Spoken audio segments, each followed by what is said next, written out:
All right.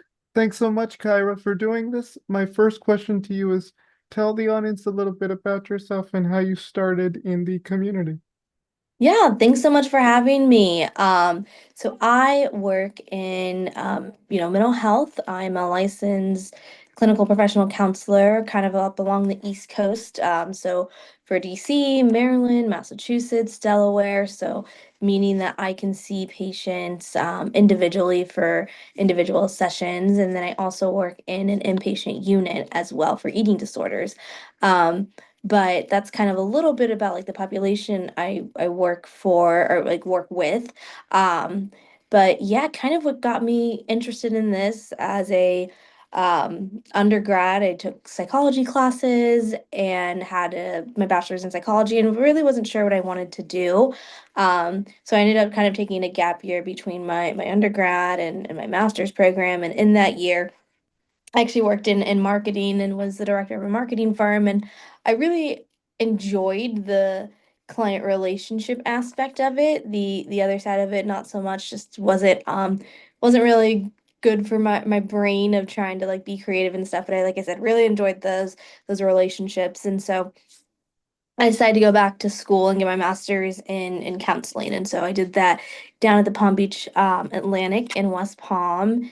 And through that, I just kind of interned within an eating disorder organization and kind of found my niche in that and wanted to continue working with eating disorders in whatever capacity I could. And so I've done that in a variety of different ways, whether that is at different levels of care, such as the current inpatient that I'm in, or, a PHP, IOP, outpatient, residential settings. And like I said, kind of just worked along with all that. But I also own my own private practice with a registered dietitian where we treat eating disorders as well. And that's virtual care that we do that. Mm-hmm. So tell me a little bit about the work that you do in your current role. Yeah. So in my current role, I meet with clients and patients one to one, and we kind of just work on the behaviors or the beliefs that they have about themselves that have kind of maybe led to some of their maladaptive behaviors within eating disorders. We also work on depression, anxiety, trauma, a myriad of different things that maybe are uh, building up this eating disorder, and so that's kind of what I do. And then also within my private practice, we don't only just see individuals, we also run groups throughout kind of the year. We do presentations for other providers, organizations, or schools on just kind of awareness of what eating disorders are and mental health in general, just to kind of, bring awareness to people so they can kind of be aware of maybe some things that are coming up. Um, we do that. We also have a podcast ourselves, which is called Grit to Worth, and we do that as a means to be able to provide resources for maybe people that are not able to maybe at the time get therapy. And by no means is it ever a supplement for therapy, but maybe it's something that they're able to engage in throughout their recovery or throughout their mental health journey to add to their therapy or other means of support. Mm-hmm. It's cool that you have a podcast. So yeah, it's really awesome. Yeah. My next question is, what sorts of modalities do you have? Not, excuse me, what modalities do you currently use, like in your private practice, but also in other aspects? hmm Yeah.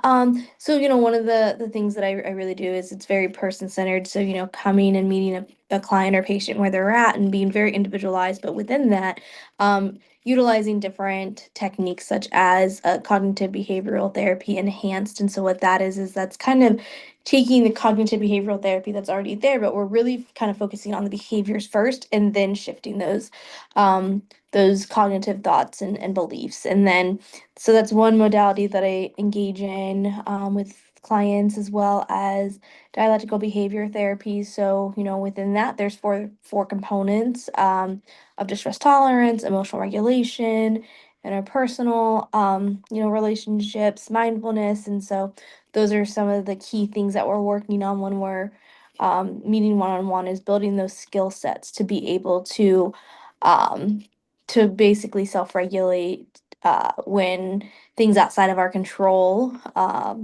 can create kind of some anxiety or a need for control or whatever other emotion comes up. Mm-hmm. Are those modalities, do they address like challenges that people have with eating disorders, or is mo one used more than the other? How does that work? Yeah, so really like full dialectical behavior therapy can be used with anyone and so can CBTE as well.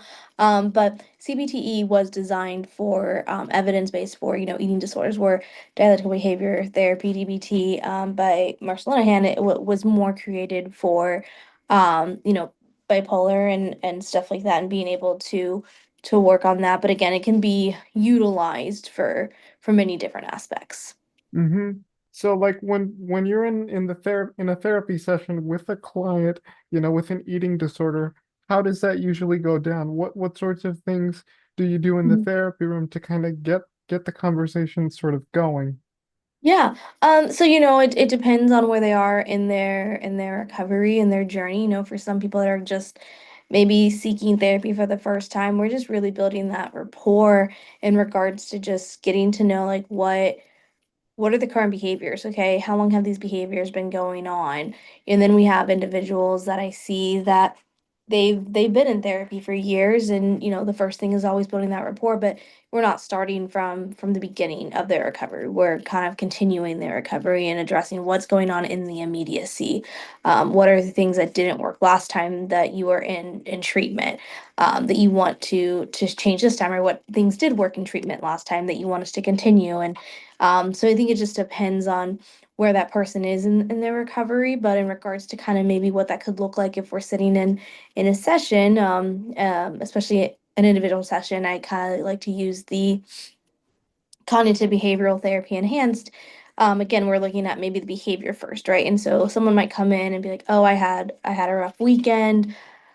I had a lot of thoughts and engaged in some behaviors. One of those being that, I actually decided to avoid going to a dinner party that I was looking forward to. So right, so that's the behavior is that they avoided going somewhere, right?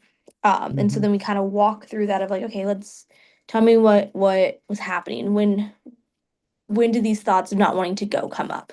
Oh, earlier in the week, you kind of notice yourself you're not looking forward to it. And so we kind of like walk through that cognitively. What are the thoughts that you had? I don't want to go. If I go, no one's going to like me.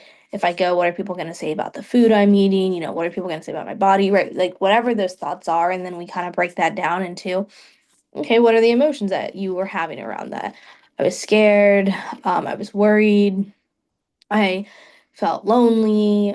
I felt not good enough, whatever that feeling was. And then from there, we kind of look at, okay, what were the behaviors that you engaged in? Okay, you decided not to go, or you went and you didn't talk to anyone, or you didn't go and then you engaged in some unhelpful and unhealthy eating behaviors, eating disorder behaviors, right? And so we kind of piece that together and then we talk about, okay, at what point could you have maybe challenged something that come up? Was it the behavior or was it challenging maybe a thought?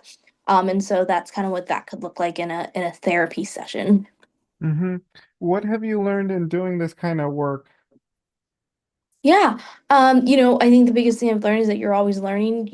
I've been working with eating disorders for about 10 years now, and there's always something developing and new. And even, every eating disorder in general is different, right? Even if someone has the same exact eating disorder and maybe their presentation is similar, they come from similar backgrounds, and all these different things, that doesn't mean that their response to their eating disorder is going to look the same. And so I think the biggest thing that I've learned is like approaching it with just curiosity with each person, even if you think what could help, right? Because like they're gonna know best for them what is gonna help in regards to like what their environments are and things like that. And so I think that's really important. And something I've learned is that you haven't seen everything as much as you think you have. Every day is new. My next question is, what do you still hope to learn in the future in terms of something new as a mental health professional? What sorts of things are you curious about, interesting in learning more about? Yeah. Yeah, I think just inclusion and accessibility to care and how we as providers are creating and cultivating a space where people can seek treatment. A lot of times people think that eating disorders is one size fits all, or it's just a women's problem, or it's just like a white women's problem, and it's not. It's anyone can develop an eating disorder, and so I think just like continuing to create and be a part of a space that is inclusive to everyone accessing treat accept being able to access treatment.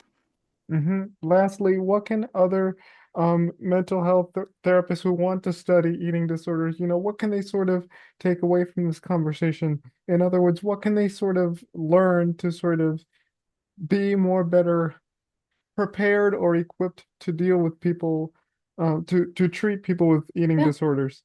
Yeah, I think be curious, and also be aware of your own biases and maybe your own, um, diet culture mindset, and not letting your own things be passed on to others, or I think just being aware, going to trainings, attending trainings, even if you don't want to specialize in eating disorders, it's important that you are aware of how they can look, or how they might manifest, or what behaviors someone might be engaging in.